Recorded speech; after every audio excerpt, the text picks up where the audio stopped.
Hello, hello. Welcome back to my channel. That still sounds really weird to say, but I thought a good idea for a little series on here would be me doing my makeup. You guys always ask about my makeup, and I cannot do the telling a story and doing makeup at the same time thing. It's not for me. My ADHD brain, ooh, filming is actually so much harder than it seems behind the camera, and to add that element to it is just a little bit too much for me.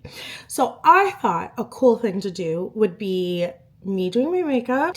Instead of me talking you through the makeup tutorial or doing that kind of a voiceover, I would do a nice little reading of the spookiest shit I can find.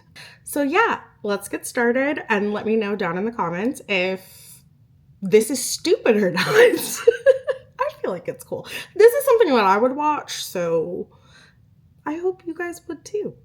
All right, love you. So we're gonna read some of the spookier stories that I could find on Reddit because naturally that's where we go for spooky stories, right? And I've been told that I have a good voice for reading the stories, so I'm gonna use that to my advantage. And yes, let's go. I'm gonna try to link the Reddit stories down below if you guys want to read them yourself. But other than that, lock in and let's go. This is a story. Sorry, my bad. This is from Reddit user Mom's Day Prepper. All right, and this is actually from 11 years ago. So let's begin. This is a story I do not often tell. I promise, sincerely, that this has scarred me for life, and although I have looked into psychological explanations for what I heard and natural explanations for what occurred, they remain unsatisfactory. When I was a child, I was scared of the dark. I swore to my mother I heard voices in it. They were not evil, but they were not familiar, and so they scared me. Excuse me. It was not uncommon in the middle of the night for me to wake up and hear whispers, as you would call them. When asking my mom, she figured they were just bumps in the night. Typical kids' nightmare material.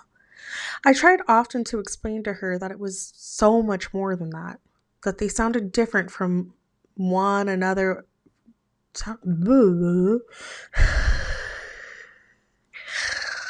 Let's start over.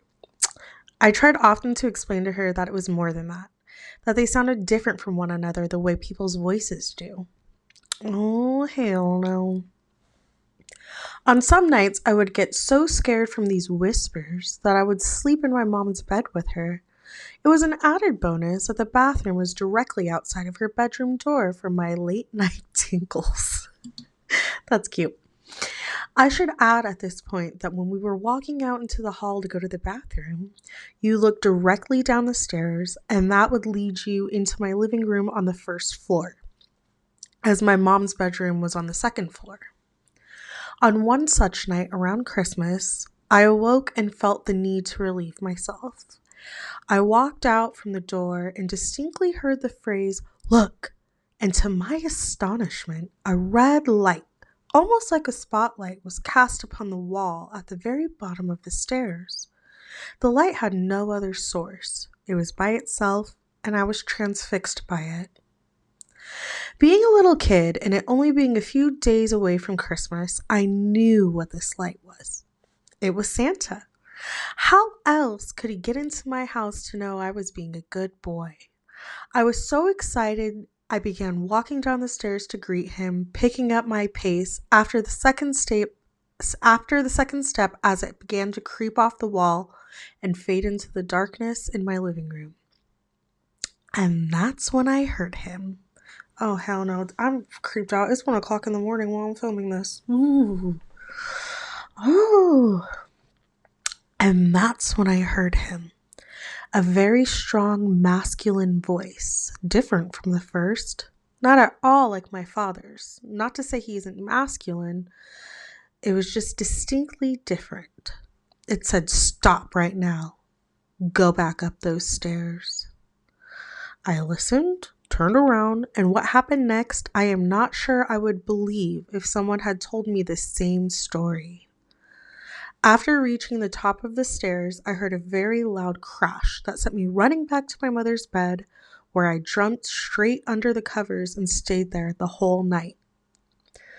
When I awoke the next morning, the poinsettia lights, the little Christmas flower lights that glowed red, my mother had put on the railing down the stairs were pulled straight down to the bottom of the stairs, some broken from what seemed like a forceful tear, laying in a single pile. The dry sink in my living room had fallen from the wall.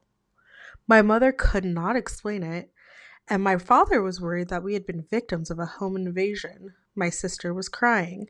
I would be too. That's messed up, bro. That's messed up. There was nothing missing, nobody had broken in, and there did not seem to be any reason this had happened. And then I saw it.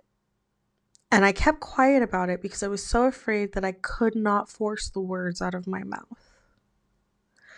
There, on the edge of the wooden dry sink, which had been facing up, were 3 indentations where the finish on the wood had been worn.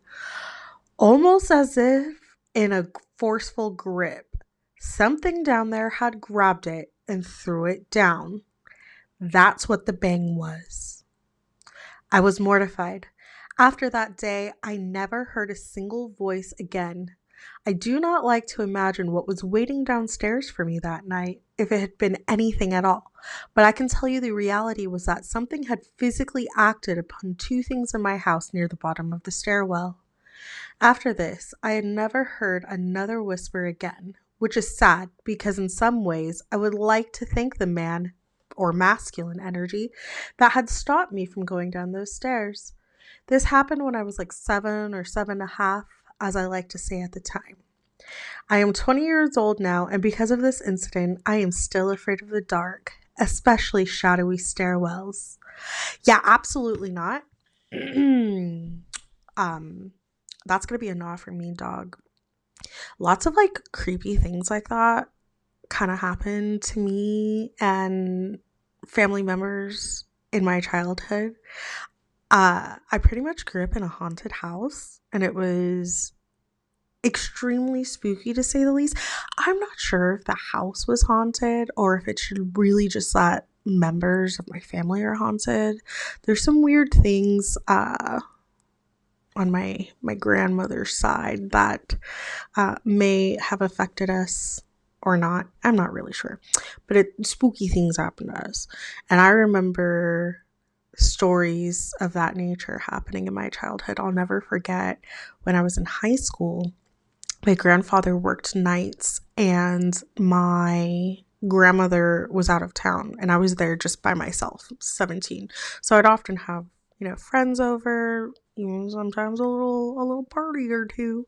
And one night I was sitting there with one of my friends, and he looked, because the dining table was here, and if you were sitting at the end of the dining table, you could see straight up the stairwell, like the base of the stairs, I guess. And he's like, something is staring at me, and I could feel it. Like I was standing back in the kitchen to where I couldn't see, and like even I could feel it, like something was like not happy. He was there. And yeah, we both dipped after that. But, all kinds of stories like that. I had a friend come into that house around the same time, and something pulled the door out of her hand. Yeah. I have lots of different ghost stories. Do you guys want me to share my personal ghost stories with you? Because I have a few of them. I've been hit upside the head. I was sleeping on my best friend's couch one time, and I turned around, and her house was like haunted too. And I turned around, and I swear there was like a hand, like a shadowy hand that just came like around the corner and just went back. But I was so drunk that I just looked and I was like, either take me or leave me alone. And I rolled over and went back to sleep because that's how much I don't care, because I've experienced this so much. but I still get creeped out, man. It's still spooky. It's otherworldly. But yeah, I hope you guys liked this. Thanks for hanging out with me, guys. I hope you liked the creepy story and the makeup. And I'll see you on the next one. Bye.